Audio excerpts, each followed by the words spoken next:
Thanks for coming to my micro drawings challenge to check out this most recent drawing I've done. This is Calvin and Hobbes at a swimming pool with a ladder. And of course, Calvin's up to something, and of course, Hobbes is trying to make sure he doesn't get in trouble at least. So I started there with pencil, Q-tip, quarter for reference, and showed the pen that I'm using too. It's a Copic multiliner 0.03 black pen, very fine tip. And I start usually with the facial features of one of the characters. In this case, it's Hobbes. I started with his little nose, and then I was working around his cheek, and there's his hand up to his mouth. He's yelling. I won't say what he's yelling. If you know what he's yelling, please feel free to comment down below. And while you're doing that, please consider subscribing and sharing this with other people that might be interested. I'd appreciate that. So then I worked around the head on Hobbes. Got his eyes in there, his mouth is in there, his cheeks going in there. And then I'm just continuing to work down. So he's down from where Calvin's going to be on the ground. So, there's some perspective going on here. So Hobbes is going to be smaller in relation to Calvin than he'd normally be because he's down on the ground yelling up at him. So there I'm putting on his left arm and hand or paw going down to the side, his side, adding the little stripes there. And the markers I end up using, there's a Q-tip for reference quickly. The markers I use are Copic sketch markers. There's a broad chisel end and a pointy fine tip end. I use the pointy fine tip end. They're alcohol based. So I'm not sure if that's what makes it so they don't make this black line work that I'm doing bleed, or if the black Copic multiliner has some sort of special ink in it. I don't know. At any rate, I can color back over this, and while the sketch marker ink might bleed over the line, it doesn't mess up the line. I tried previously with different markers when I was in a pinch and had misplaced my Copics or didn't have them with me. There's a pencil for reference. And man, it was a mess. It just kept bleeding back over. So if you're trying to duplicate these types of micro drawings, I suggest you get the right equipment for it. And it's not your standard markers because they'll smudge and the black ink will run into the rest of it if you're coloring over and hit the lines. So there's the swimming pool going in. And the little teeny rubber ducky in there was a little tough. Kind of ended up looking more like one of those little chick peeps with the marshmallow and sugar on the outside. But oh well. So there I kept, again, based back to Hobbes's nose, worked down, and got the pool, and now I'm working on the step ladder. So I put that top step or the top platform part of it in there first, and then was drawing down the angled legs. There's little grass blades here and there to kind of anchor the scene that it's outside in a yard of some sort. So the next little while here, I'm working on that step ladder, getting the angles down, getting the rungs on it. I'll put some shadowing in there in a little bit too, using the black for shadow.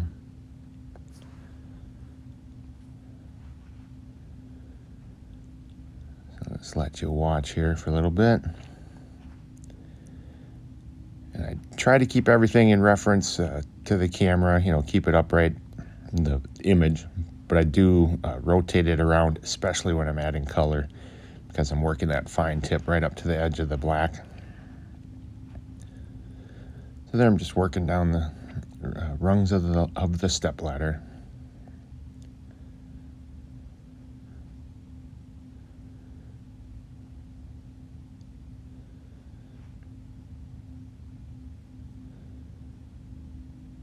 And it gets out of focus there when my finger gets in the way of the camera lens. So sorry about that, but it gets back into focus pretty quickly too. There I'm adding a little shadowing as well as there.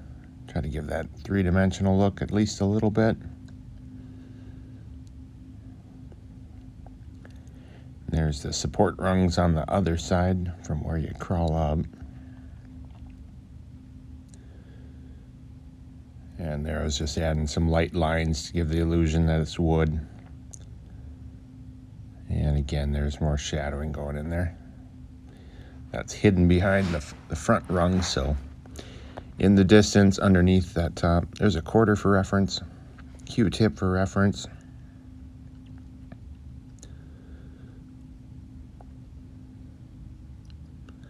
And I think at this point, if I remember right, I was resting my arm a little bit, my hand. So I'm working in a pretty tight space and very controlled, so I was just stretching it out a little bit. There you can see the quarter will cover the whole picture. All right, back to work. You know, and as I was drawing this, I was thinking, oh man, if I screw up on Calvin, then I got to do the whole drawing over again. So I probably should have drawn him first, maybe, or Calvin and Hobbes first, and then add the rest. You know, I put quite a bit of work into the ladder there and the swimming pool, and they wouldn't have to be as specific, you know, in order to be understood as a swimming pool or a stepladder, whereas Calvin and Hobbes, they better look like Calvin and Hobbes, otherwise they're not Calvin and Hobbes. At any rate, it made me think next time I will start with Calvin and Hobbes, and then I'll fill in the stepladder, etc.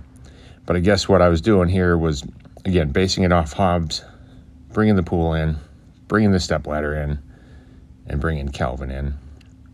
And again, Calvin's nearer to us because of the angle. We're looking kind of from a higher perspective, looking down at Calvin, with Hobbes below him on the ground.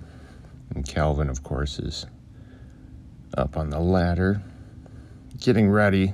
I don't know if he's doing a backflip or back dive or what he's up to. His arms are outstretched in front of him, and that's what I'm putting in there right now. His shorts were pretty tiny, and his toes were pretty teeny.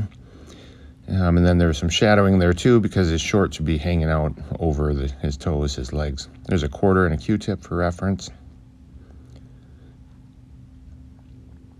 Again, stretching out my hand a little bit. I just didn't want to screw up right at the end here. I'm working on his face, so I wanted to make sure my hands were comfortable. There's his far arm stretched out in front of him. And there I'm bringing his hair around the top. I've got his ear in there, kind of between his arms. He's looking back over his shoulder a little bit.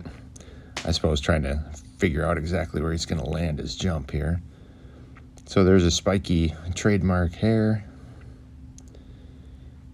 And I got to say, when I was looking through pictures, looking for a swimming pool one because it's summer and hot, I came across this, and I think I actually laughed out loud because just, you know, what Hobbes is saying is just funny. It's Bill Watterson's amazing.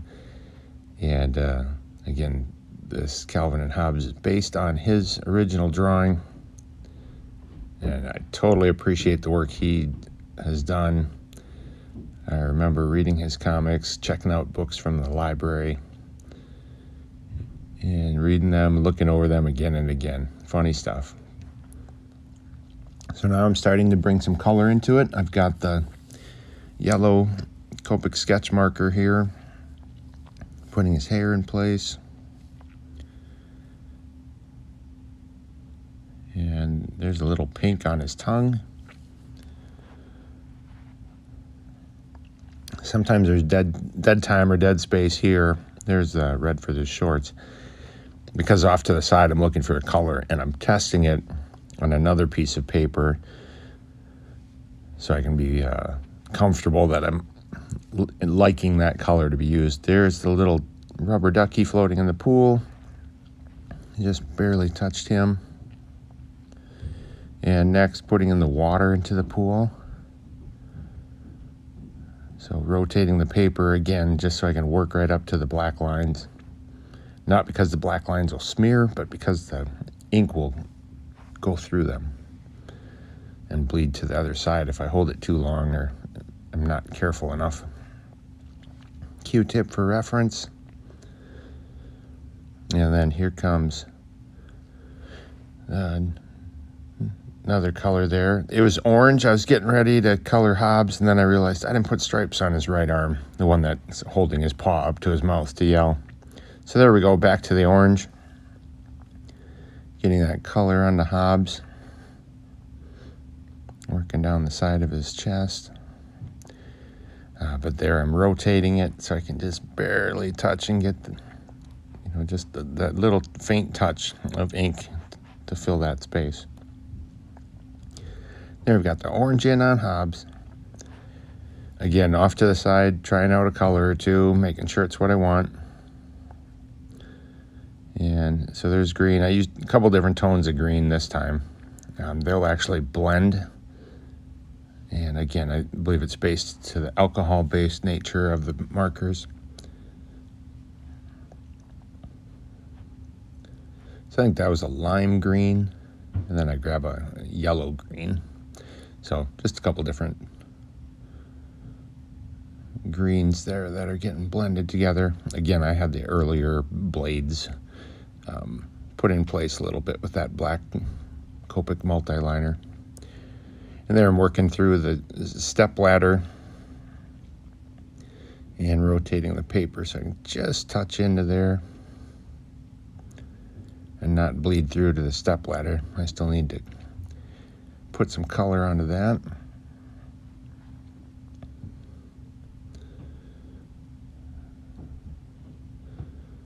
Again, just filling in that green so it's like you can see it through the step ladder now.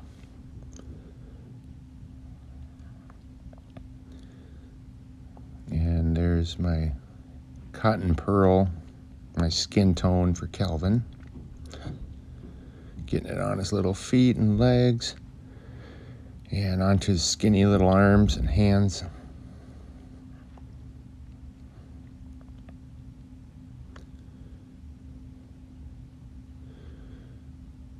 Yep, just working right up to the other colors, to the black lines. So getting close now. There's a quarter for reference. Quarter totally covers it up. And yes, that's a real quarter, actual size. So now I have the step ladder coloring to do, and then the swimming pool.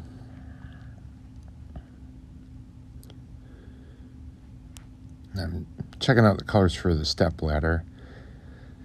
It's kind of a tannish. I can't remember if it was a sepia tone that I ended up using or not, but so there I'm putting that color on there and then rotating it again so I can kind of push and draw that that fine tip right up to the edge without bleeding over into the grass. Now I'm trying to decide which color to use for the swimming pool. I ended up with just another shade of blue.